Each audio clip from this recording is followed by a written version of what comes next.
Hello everyone, welcome to my another video.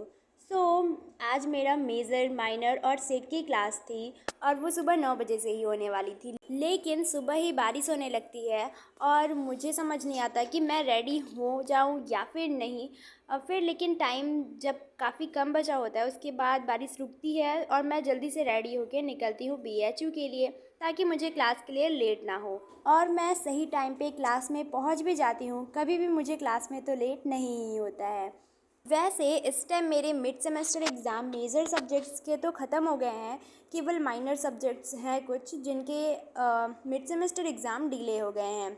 और mid semester exam ख़त्म होने के बाद हमारा आगे के यूनिट्स जो हैं वो पढ़ाए जा रहे हैं, ताकि हम उसको भी अच्छे से कर पाएँ और समर वेकेशन से पहले ही सब कुछ सिलेबस ख़त्म हो जाने वाला है। वैसे इस बारी कंप्यूटर साइंस में जितना भी सिलेबस है सेकेंड सेमेस्टर का, वो काफ़ी ज़्यादा इम्पॉर्टेंट रोल प्ले करता है, क्योंकि जो DSA इस बारी है, डेटा स्ट्रक्चर एंड एल्गोरिदम, जो कि प्लेसमेंट और इंटर्नशिप में भी काफ़ी इम्पॉर्टेंट होता है। और ये DSA हर टाइम पे काम आता है। अगर हम अलग अलग प्रोग्रामिंग लैंग्वेज भी सीख लेते हैं C में, तो उसको हम DSA के लिए इम्प्लीमेंट कर सकते हैं।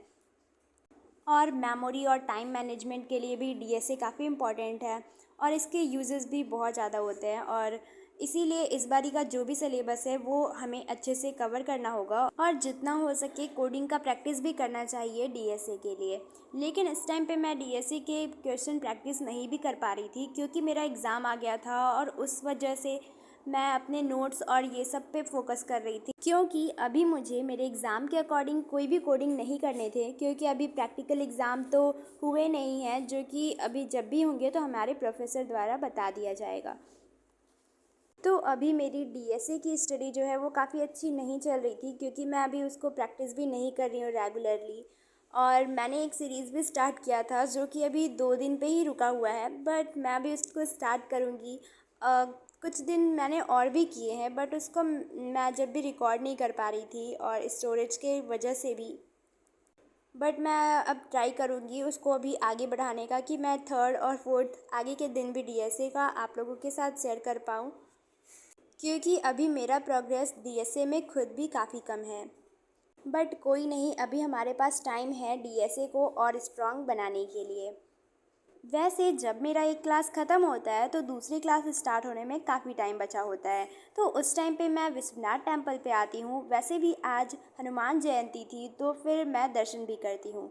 और उसके बाद जब मैं विश्वनाथ टेम्पल से बाहर आती हूँ तो वहाँ पे एक आर्टिस्ट विश्वनाथ टेम्पल को ड्रॉ कर रही थे, जो कि लाइव पेंटिंग चल रही है और इसको काफ़ी लोग इंजॉय भी कर रहे थे। और थोड़ी देर तो मैं भी देखती हूँ कि आखिर पेंटिंग कैसा बन रहा है, क्योंकि सच में ऐसे पेंटिंग्स देखने में अच्छे लगते हैं जबकि आप कोई लाइव पेंटिंग बनाते हुए देखते हो। और आज का दिन कुछ मेरा BHU में ऐसा जाता है जिसमें कि मैंने सारी क्लास अटेंड किया, देन उसके बाद मैं आती हूँ अपने घर पे। और घर पे आने के बाद मैं कुछ देर रिलैक्स करना चाहती हूँ और उस रिलैक्स में मेरा टाइम जाता है पेंटिंग के लिए, आई मीन कलर पेंसिल करने के लिए। वैसे मैं बहुत टाइम से कोई भी आर्ट नहीं बना पा रही हूँ, मुझे काफ़ी ज़्यादा पसंद है ये, लेकिन टाइम नहीं मिल पाता है और कॉलेज रेगुलर आना जाना होता है। बट इस टाइम पे मिड सेमेस्टर एग्ज़ाम भी ख़त्म हुआ था और मेरा काफ़ी मन था, तो फिर मैं पेंटिंग भी करती हूँ कुछ। वैसे मैंने आप लोगों को ऑलरेडी बताया था कि मुझे पेंटिंग बहुत ज़्यादा पसंद है, कभी फ्री टाइम मिलता है तो मैं पेंटिंग या स्केचिंग ही बनाती हूँ। वैसे ये सब करने के बाद फिर मुझे याद आता है कि मुझे थोड़ी देर पढ़ भी लेना चाहिए। सो मैं अपनी कॉपी ओपन करती हूँ और उसके बाद मैंने कोड स्टार्ट किया था DSA में, जो कि सॉर्टिंग चल रहा था। तो किसी भी एलिमेंट को कैसे सॉर्ट करते हैं उसके लिए अलग अलग एल्गोरिदम देखना था, तो मैं वो देखती हूँ।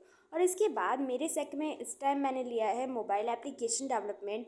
और मोबाइल एप्लीकेशन डेवलपमेंट के पहले मैंने वेब डिज़ाइनिंग लिया था। और मोबाइल एप्लीकेशन डेवलपमेंट में मुझे कॉटलिन लैंग्वेज यूज़ करके ऐप डेवलप करना है। और अभी तो पहले कॉटलिन लैंग्वेज को उससे पहले सीखना होता है, जिससे कि हम ऐप को बनाने से पहले लॉजिक को बिल्ड कर पाएँ। तो इसके लिए मैंने अपने लैपटॉप में एंड्रॉयड स्टूडियो तो डाउनलोड कर लिया था, लेकिन अभी मैं उसमें वर्चुअल ऐप रन नहीं करवा पा रही थी। कई दिन से मैं उसे ट्राई कर रही हूँ, बट वो मुझसे नहीं हो पा रहा था। और USB केबल और वाईफाई से भी मैंने ट्राई किया फ़ोन में, बट लैपटॉप में जो रैम है वो काफ़ी कम है, जिसकी वजह से प्रॉब्लम हो रही थी अभी ऐप रन करने में। वैसे ये जो मेरा ड्राइंग है ये कंप्लीट हो चुका है। मैंने पेंसिल कलर से कुछ ऐसा बनाया है। मैंने एक इंडियन गर्ल को कुछ सोचते हुए बनाया। आपको ये पेंटिंग कैसा लगा आप लोग कमेंट में बताइएगा, और अगर ये वीडियो पसंद आई तो लाइक कीजिए और चैनल को सब्सक्राइब कीजिए।